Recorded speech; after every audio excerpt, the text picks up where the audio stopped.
श्री दत्तप्रबोध अध्याय 60. निंबराजाचे कीर्तन आणि इतर कथा. अध्यायाला सुरुवात करूया. पांडुरंगाची निंबराजावरती कृपादृष्टी झाल्यानंतर निंबराज पंढरीहून निघाला.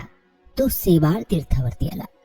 सेवाळ तीर्थ अतिशय प्रसिद्ध होतं. घनदाट आणि निबिड जंगलामध्ये ते होतं. उंच पर्वत ओलांडून निंबराज या तीर्थावरती येऊन पोहोचला. तिथं एक सरोवर होतं. सिद्ध मुनिजन त्यात स्नान करत होते. तेथूनच जवळ मांडव्य ऋषींचं स्थळ होतं. त्या स्थळापासून पूर्वेला लंबयोजन पर्वत होता. पर्वताच्या उत्तरेला महिदेश्वराचं लिंग होतं. या पवित्र स्थळी येऊन जर अनुष्ठान केलं तर मनकामना पूर्ण होतात असा त्या महिदेश्वराचा लौकिक होता. त्यामुळे असंख्य भाविक भक्तगण तिथं जमा होत असत.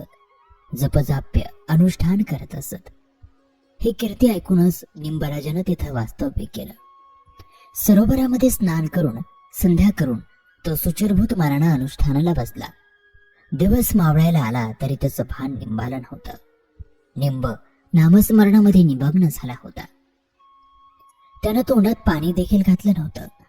तेव्हा साक्षात श्री शिवशंकरालाही त्याची कणव आली. त्यानं पार्वती मातेला सांगितलं, सखे, हा असवलेला श्रद्धाळू निंबराज लौकिक सुखाचे कास सोडून अध्यात्मासाठी जीवाची वणवण करीत हिंडत आहे.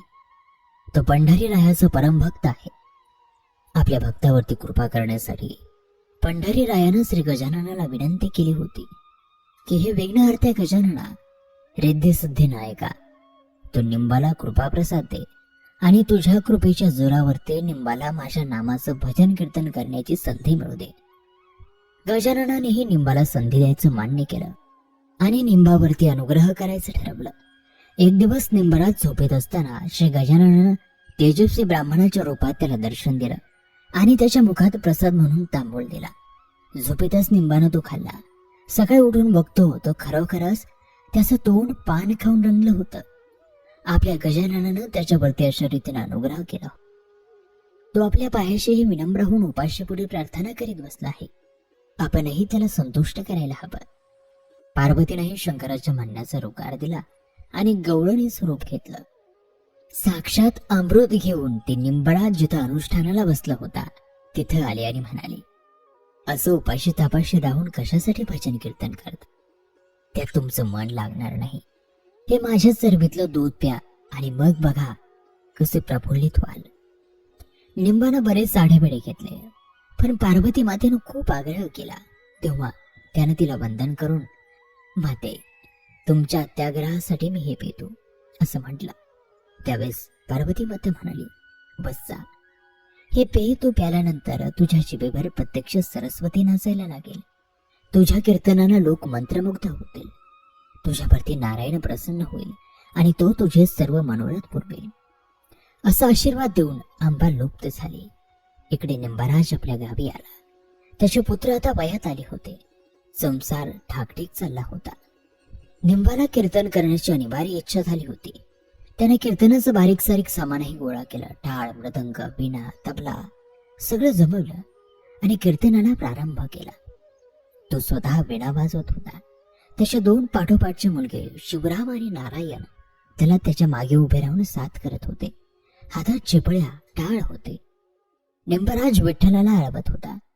साक्षात सरस्वतीच निंबराजाच्या जिभेवर नाचत होती. जनसमुदाय तल्लीन होऊन कीर्तन रसात डुंबत होता. दिवसेंदिवस निंबाच्या कीर्तनाची कीर्ती अवघ्या पंचक्रोशात दुमदुमू लागली. लांबून लांबून त्याच्या निरूपणाचा महिमा ऐकून लोक त्याच्या दर्शनाला येत होते. त्यात काही त्याचा द्वेष करणारे, त्याला पाण्यात पाहणारेही होते. निंबाच्या निरूपणात व्यत्यय आणून त्याला नामोहरम करण्यासाठीच ते जनसमुदायात येऊन बसत आणि निंबाच्या रसाळवाणीमुळे स्वतःच्या मनातला कुटील हेतू विसरून जात. निंबाची खोडकी जिरवण्यासाठी आलेले स्वतःच खजील होऊन निंबाला शरण जात असत. अशा रीतीनं निंबाचा गावात दबदबा निर्माण झाला होता. लोक त्याचा प्रत्येक शब्द जिंकण्याची शिकस्त करत असत. भजन कीर्तनात पूर्णपणे रंगलेल्या निंबाला एक दिवस श्री विठ्ठलाच्या दर्शनासाठी पंढरीला यावंसं वाटलं. म्हणून त्यानं वारीला जाण्याचा निश्चय केला आणि पंढरीकडे कूच केला. पंढरीला सर्व संतांचा मेळावा जमला होता. त्यात सगळे होते, फक्त तुकाराम नव्हते.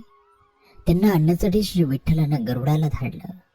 तुकारामाने गरुडास पाहून साष्टांग दंडवत घातला आणि ते गरुडाला म्हणाले, अरे गरुडध्वजा, तू तर प्रत्यक्ष श्रीहरींचे वाहन, तुला माझा साष्टांग प्रणिपात. त्यावरती गरुड म्हणाले, तुकारामा, तुम्हाला परमेश्वराची आज्ञा आहे की तुम्ही वाळवंटात जमलेल्या संत मेळाव्यात चलावं. तुमच्या दर्शनासाठी पांडुरंग सखा असावला आहे, म्हणून जराही विलंब न लावता माझ्या स्कंधावरती बसावा. त्यावरती तुकाराम म्हणाले, गरुडध्वजा, ज्याचं वाहन त्यालाच योग्य आहे. मी श्रीहरीच्या वाहनावर आरूढ होऊन त्याचा आणि तुझा अपमान करू शकत नाही. शरीराने मी खूप थकलो आहे, म्हणून सांगतो, श्रीहरीला माझा तेवढा निरोप दे की आपणच येऊन मला भेटा. विचारात जर्जर झाल्यानं आपल्या दारी येऊ शकत नाही. आपण कृपाळू आहात, दयावंत आहात. माझी निश्चितच आपल्याला करुणा येईल.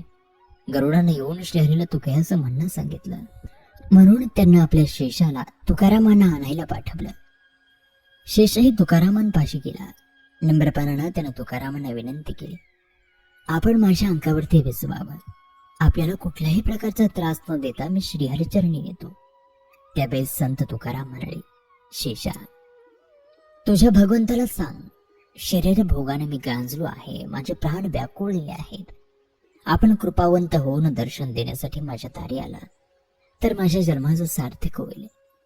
श्रीहरीच्या विरहानं मी तळमळलो आहे. शेषानं सांगितलेला निरोप श्रीहरीने ऐकला. इकडे वाळवंटामध्ये निंबाला सगळ्या संत सज्जनांनी कीर्तनाचा आग्रह केला. निंबानं त्यांची विनंती मान्य करून कीर्तनाची बैठक जमवली आणि आख्यान लाभलं. पूर्वरंगात सारे श्रोते तल्लीन झाले होते, आनंद सोहळ्यात निमग्न झाले होते. श्रीहरी निंबाच्या खांद्यावरती सूक्ष्म रूपामध्ये बसून चौऱ्या ढाळत होते. श्रीहरीचं ते मोहवणारं मंत्रमुग्ध चिन्ह रूप फारच लोभसवानं लढीवाळ होतं. त्या राजेश रूपाकडे कोणाचंच लक्ष नव्हतं. सारे निंबाच्या वाक्प्रवाहात वाहून गेले होते. एका सावकार पत्नीच्या नजरेला मात्र ते रूप पडलं. तिला राहवलं नाही. तिने धावत जाऊन निंबाचे पाय धरले आणि ती म्हणाली, निंबाराज, आपण खरोखर धन्य आहात. आपल्या खांद्यावरती साक्षात ऋषिकेशी चौऱ्या ढाळत बसला आहे. सावकार पत्नीनं असं म्हणत वर पाहिलं, मात्र ते चिन्ह रूप तिला अदृश्य झालेलं दिसलं. तिला आतूनात दुःख झालं. ती स्पुंदून स्पुंदून रडू लागली. तिच्या हे असल्या वागण्यानं जमलेले श्रोते आश्चर्यचकित झाले. त्यांनी तिला काय झालं असं विचारलं. तेव्हा तिनं घडलेली सगळी हकीकत सांगितली. सारे श्रोते थक्क झाले. त्या बाईचे भाग्य थोर म्हणू लागले. निंबाचा जयजयकार करू लागले. निंबाला विनवू लागले, आम्हालाही श्रीहरींचं दर्शन घडवा. निंबानं श्रीहरींचा धाबा केला आणि खरोखर जमलेल्या सगळ्यांनाच श्रीहरीच्या बालारूपाचं दर्शन झालं. त्यांच्या नयनांचं पारणं फेटलं. सगळ्यांनी निंबाचा आणि श्रीहरीच्या नामाचा जयजयकार केला. निंबानं कीर्तनातील कथा पूर्णपणाने निरूपिली आणि कीर्तन समाप्त केलं. पौर्णिमेचा सोहळा पंढरीत मोठ्या थाटामाटात होत होता.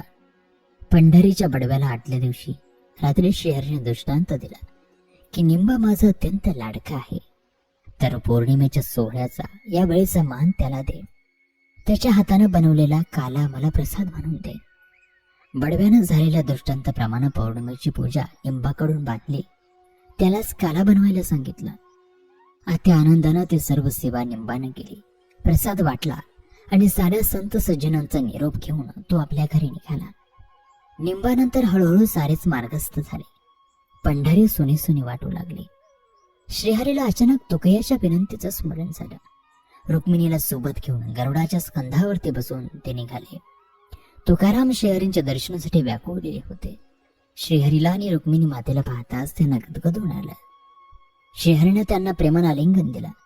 तुकारामांच्या सर्व यातना व्याप निमाले. श्रीहरीने तुकारामांना पंढरीला घडलेल्या साऱ्या सोहळ्याची हकीकत सांगितली. भक्तराज निंबाची भक्ती निवेदन केले. पोटभर गप्पा मारल्या आणि तुकारामांची मनीषा पूर्ण केली. तुकारामही रुक्मिणी मातेच्या आणि पांडुरंग सखायाच्या दर्शनानं तृप्त झाले. इकडे निंबाचा संसार फुलतच होता. त्याच्या तिन्ही मुलांची लग्न झाली होती. अतिशय सच्चिल कुलीन सुना मिळाल्या होत्या. गोचरवाणी नातवंडही झाली होती. एवढं असूनही संसारातून निंब अलिप्त होता. सर्वस्वी विरक्त बनला होता. कोणाच्याही संगतीचा त्याला मोह उरला नव्हता. गुरुदर्शनाची अनिवार्य ओढ मात्र त्याच्या मनात निर्माण झाली होती आणि म्हणून पायाला भिंगरी लावल्यागत असाच वरमडत तो एका गावी आला. तिथला गाव प्रमुख निंबराजाच्या कीर्तनाची कीर्ती ऐकून होता.